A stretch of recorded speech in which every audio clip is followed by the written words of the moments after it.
You're listening to Perspective on WFHR 1320 AM, 97.5 FM. I'm Melissa Kay, bringing you news in our community. During this interview, I'm talking with Wood County Sheriff Shawn Becker on April 6th, 2026. Thank you for joining me, Shawn, to bring the community an update from the Wood County Sheriff's Department. Always a pleasure. Thanks for being here. So you had a late night last night. Yeah, Let's start with that, because I'm sure many people heard about the incident going on in Marshfield, and teams from our area were called in to help. Yeah, as all of our law enforcement agencies do, especially within the county, we work together, and they had an incident that had went on for several hours that involved the deployment of our special response team. And our team is combined with the Marshfield Police Department's team, and this situation arose to an incident that required that just for public safety. And that incident went on for several hours into the early morning hours of today with a peaceful resolution. That's good. Once a perimeter was set up around this individual's residence, our negotiators, along with Marshfield Police Department, talked to this individual for several hours to try to get him to surrender himself. There were several charges that he was facing, from domestic abuse to a felon in possession of a firearm. There was some information that he might have discharged a firearm. That's what rose to the level of needing our special response team. So happy to report that he did surrender without incident and without anybody getting hurt in the community. No law enforcement officers were hurt, and the individual wasn't hurt as well. He's now in custody in our jail, and will face court proceedings as we move forward. Okay. And just for those of us who, we see those negotiations happening on TV shows and things like that, are you out there with the bullhorn? Are you talking on a cell phone? Like, how do you communicate? A little bit of a combination. During the time, he was communicating with negotiators, and they were doing their best to try to get him to come out. They lost communication with him for a time, for several hours, or an hour or so, and then people on the perimeter, and having our armored vehicle there. Marshfield Police Department also has an armored vehicle, having them positioned to keep our officers and deputies safe, and then communicating on site with them. I'm like, hey, come out. We have kind of a script that we follow. To come out within a peacefully, but it's a pretty big disruption when you have people on site, trying to communicate with the person inside, and he's not cooperating.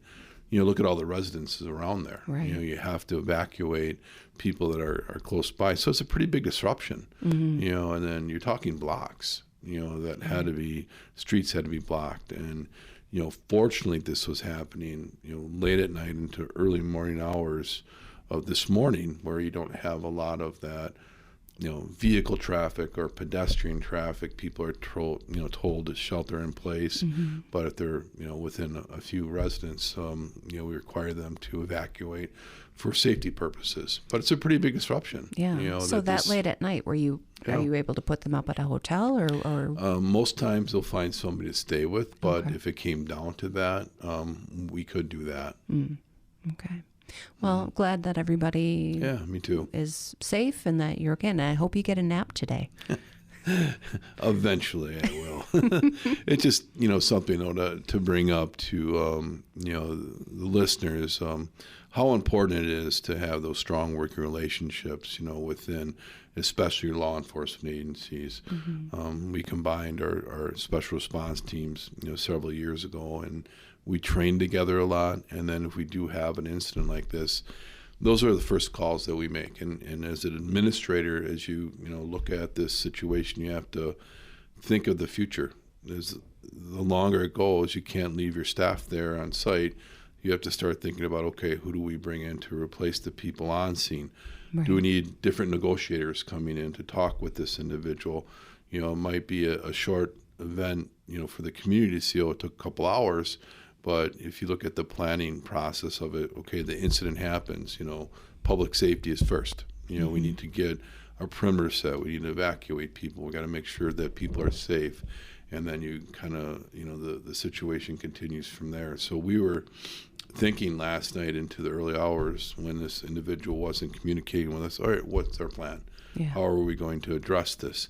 And then what are we going to be doing with staffing? And even through the whole incident, we were replacing people on the perimeter and then thinking, okay, what is the next special response team that we're going to need as this goes on? And then you look at, our relationship with the Wisconsin Rapids Police Department.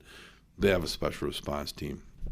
And then I was thinking, okay, Marshfield, Marathon County Sheriff's Department, so it's as you plan, it goes on. And unfortunately, like I said, he gave up. And surrendered. Correct. Well, that's the best possible outcome. Absolutely. And nobody was injured. So. Yep.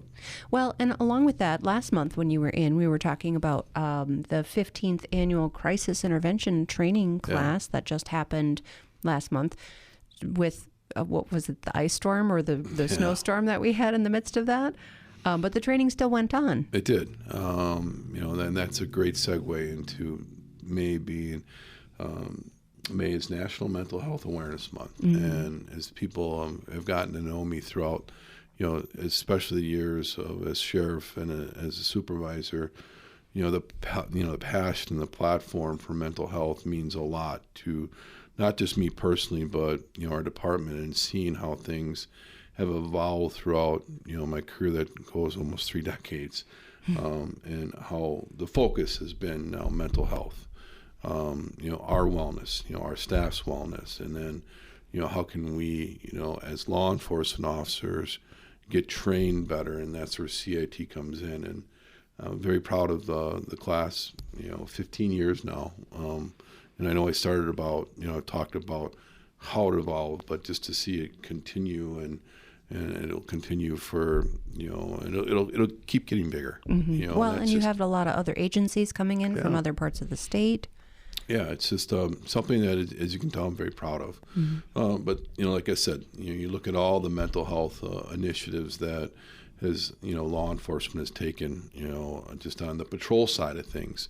Now you look at the corrections side of things, which is huge, mm-hmm. And the inmate programming that we have been doing now with the new facility. It's been, been very fortunate. Just on the chaplain side of things, we're very lucky to have one of our county board members take that over as a volunteer, Donna Rosar.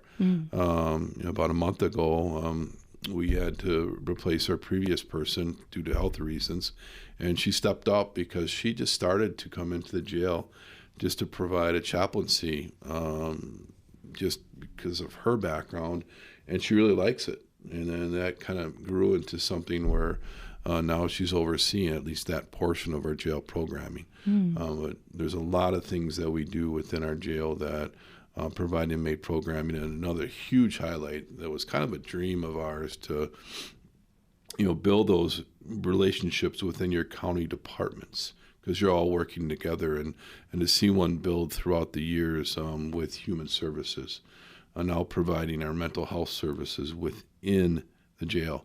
That to me was a game changer. It really was, and I have to commend human services, especially Katie Mylock, to help facilitate that and make that happen, where they're providing the services within the facility, because that's so important for us, because that streamlines opportunities for individuals that are struggling within the facility. Do they stay within the jail? Or are they struggling that much they need to go to a mental health facility, a secured facility somewhere else? Mm-hmm. And knowing that and that relationship, I really think saves lives. I really do. If you look at the history of our facility, our previous facility, were there a lot of struggles where we weren't doing a good enough job, focusing on mental health. Mm-hmm. And that showed. It really did. Not only the facility was unsafe, but we didn't have that initiatives that we do now, and I think you're really seeing a big difference. But, the highlight for me is in the month. It's been named it, where years ago that focus wasn't there. Right. And it is now. It was more of a taboo topic that people didn't talk about. No, and the view, which is very unfair to individuals when they were struggling through a crisis years ago, you're looked down upon. Now, I personally feel when people take that initiative to get help on their own, that needs to be celebrated. You weren't forced into a situation. You realized yourself, or somebody close to you made you realize it, and then you made that decision, like, okay, what are my resources? Who can help me through this crisis? And whether it's a counselor, a therapist, you're going through your church or a peer. That needs to be celebrated, and it's one of the biggest rewarding things that I've seen, throughout my career, is that change, seeing that stigma change, where you're hearing it more. Whether it's on the news, just being proactive in communities all across not just Wood County but the state. It's very rewarding to see that, because for me, all the things I've mentioned, I've taken advantage of that, and I'm a better person for it. So it's really nice to see that stigma change, especially throughout my career, and how important it is with our wellness, as law enforcement officers, corrections officers, taking care of ourselves is very important, because if we don't, how can you expect us to take care of the community that we serve? That's a very good point. Well, let's take a pause here, Sheriff Becker, and to hear from our sponsors. I'm Melissa Kay, talking with Wood County Sheriff Shawn Becker, and you're listening to Perspective on 1320 AM, 97.5 FM, WFHR.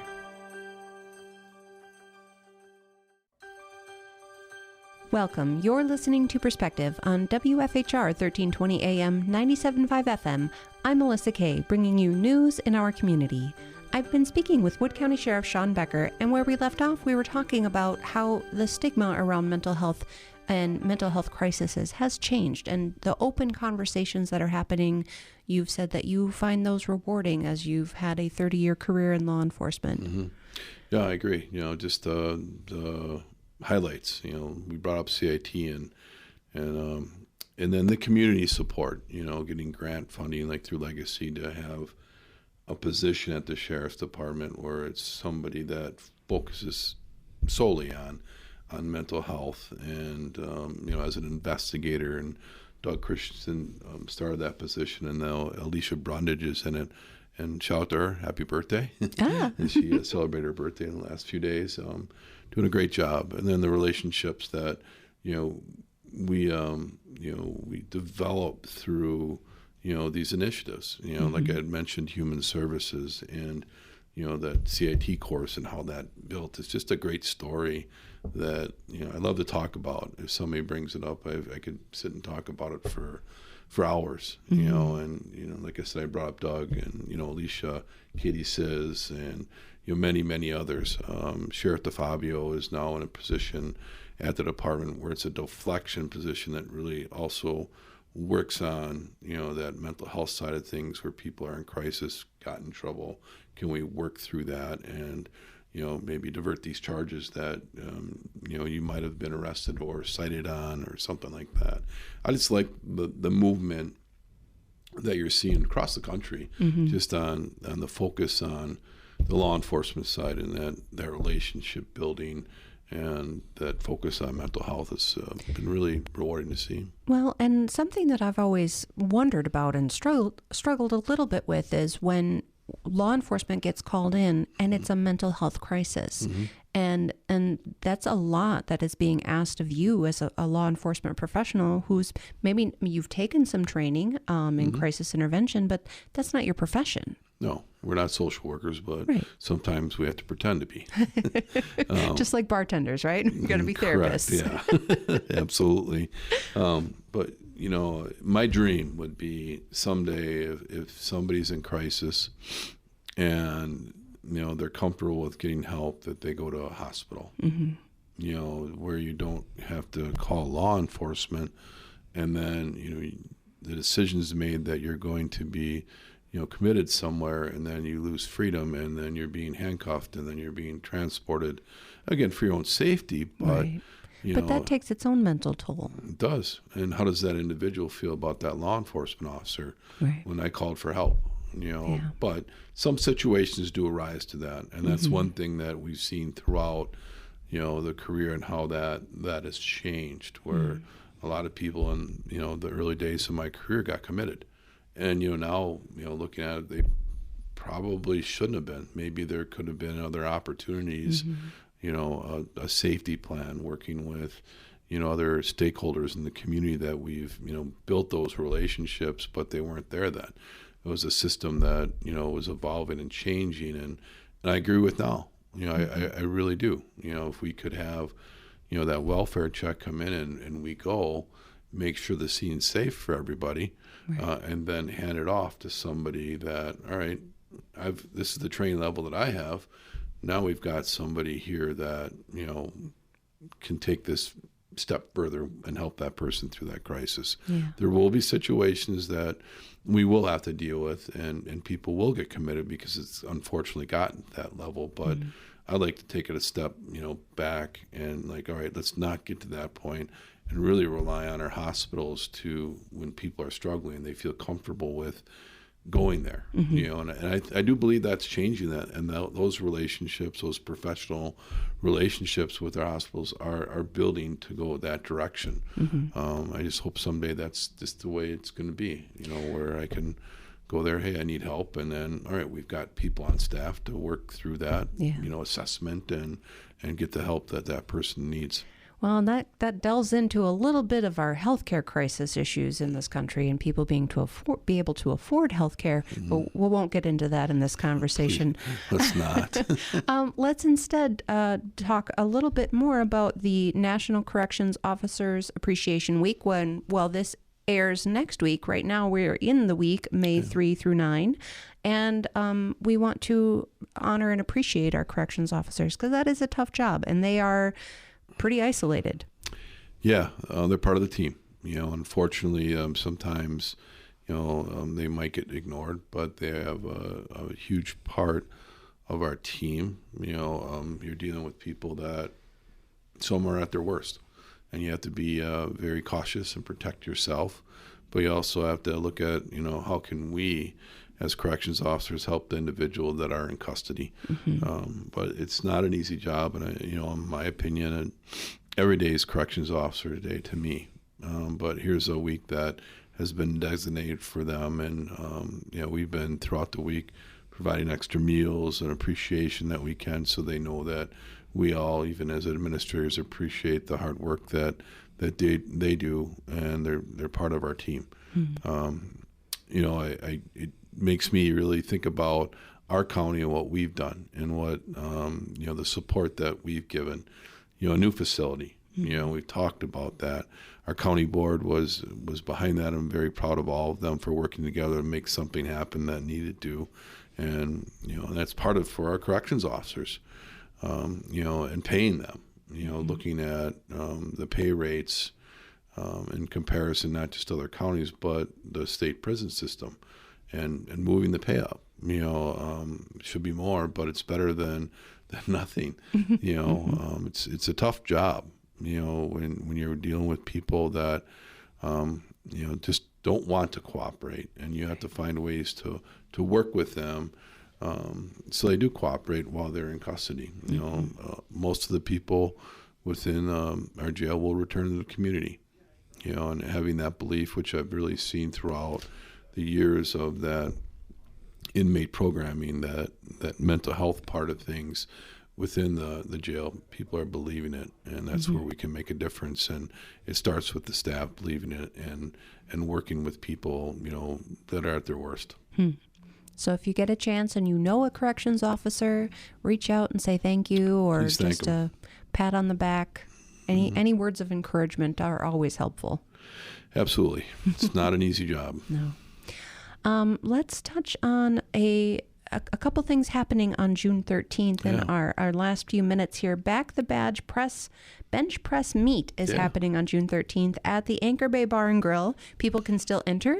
Absolutely. The deadline is June 8th, so you have practically an entire month here. So what is this about?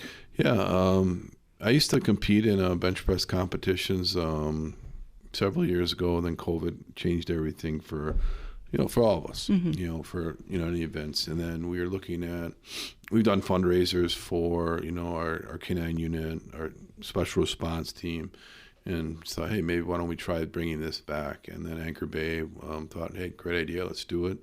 So this will be the third annual Back to Badge Bench Press meet. We're raising money for a special response team in the Wisconsin Law Enforcement Memorial in Madison.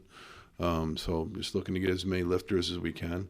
Being it's our third year, it's a few highlights. There's a Wisconsin Rapids fireman that is very strong. And I know there's been some stories out in the media on him, Dylan West, and we have the baddest badge part of the meet. So whoever benches the most, bench presses the most, we'll get this belt that says that you're the baddest badge, and he's done it twice, and he came out last night. He's one of our temps for our special response team, and he says, "Oh, I'm coming," so he'll be defending his title. And he bench presses. His goal, he told me last night or this morning, 450 pounds. Whoa. That is a lot of weight. That is a lot of weight. And he doesn't weigh a lot either. He is just. But there's been a lot of other local people. Wisconsin Rapids police officer Nick Brockman also bench presses close to 400 pounds. Our own Justice Arndt does well over 300. Brandon Christensen well over 200. Shane Heiser, a good friend of mine, he works for DCI, over 300. And you'll see some other people that have committed to coming. There's another. He's not a law enforcement officer, but a good friend. Jamie Zweers does over 500. Wow. I mean, you're looking at some, just I'm telling you from the experience that I've had throughout my years of being involved in these types of events, that's a lot of weight for people to be pushing. Yes. So you'll see, if you want to see something pretty unique that's different, and weather permitting, we'll have a great event outside on the stage where bands are. Works out great. We'll have somebody singing the national anthem. Hopefully we'll have a flyover. Nice. We're working on that with drawing a blank. It's okay. You get a pass. All right. Thank you. Anyway, and then, the sponsors that come up and help us out with the meet, Roosh Companies, they were new this year. Trinity Services, Herbs Construction, they've been sponsoring the meet every year. It's my family's business, so they probably feel like they have to. Venture Architects, Samuel's group, they're very instrumental in building the jail. Lucky's downtown, been always very supportive. And many other people that are, local that come forward and help us, make this happen for our special response team. So it means a lot. That sounds like a fun event. That is Saturday, June 13th from 11 to 2, roughly, at Anchor Bay Bar and Grill. People can come and just observe, right? Absolutely. Come observe, and then afterwards, Anchor Bay's got a band set up, so you can stay and hang out. Let's keep our fingers crossed so we have great weather. Beautiful we'll be outside. Weather, yeah. Mm-hmm. And another event that's taking place on June 13th is the Andrew Mueller Memorial. And for those who may not remember, Andrew Mueller died of a peanut allergy on November 25th, 2024.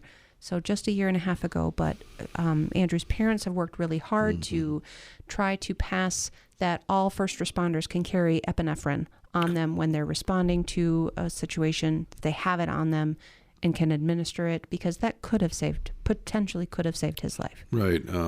Shortly after that unfortunate passing, the parents really took this on and started working fundraising efforts to, focus on law enforcement agencies, especially the rural ones. And they've provided, the service now, the EpiPens. Commonly known as, yes. Mm-hmm. Yeah. Well, we've had it for several months now. Wisconsin Rapids PD has, Grand Rapids Police Department, and Wisconsin Rapids Police Department already had a save with it, and this was provided by the Mueller family. So it's tough to talk about just because, it wasn't that long ago that the family lost Andrew, but they've taken this on, and their goal is to get it with every law enforcement agency in the state, and they've equipped. They're working with now with the Portage County Sheriff's Department. That's going to happen very soon. They did provide it for the Adams County Sheriff's Department.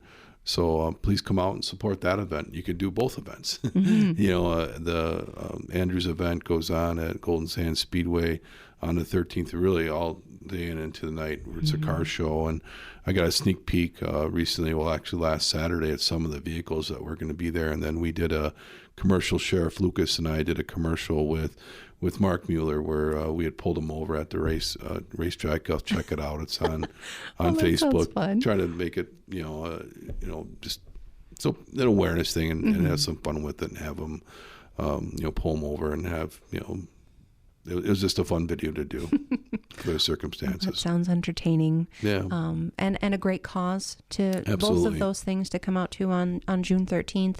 And then I'm sure more information will be posted on Facebook pages. Absolutely. So keep your eye out for those things. Yeah, absolutely. Well, as always, Sheriff Becker, this conversation goes by so fast. We have so much to talk about, but I very much appreciate you talking with us today. I'm Melissa Kay, speaking with Sheriff Shawn Becker of the Wood County Sheriff Department. Thank you, Shawn. You bet. Thank you. And thank you to listeners joining us for news in our community on Perspective 1320 AM, 97.5 FM, WFHR.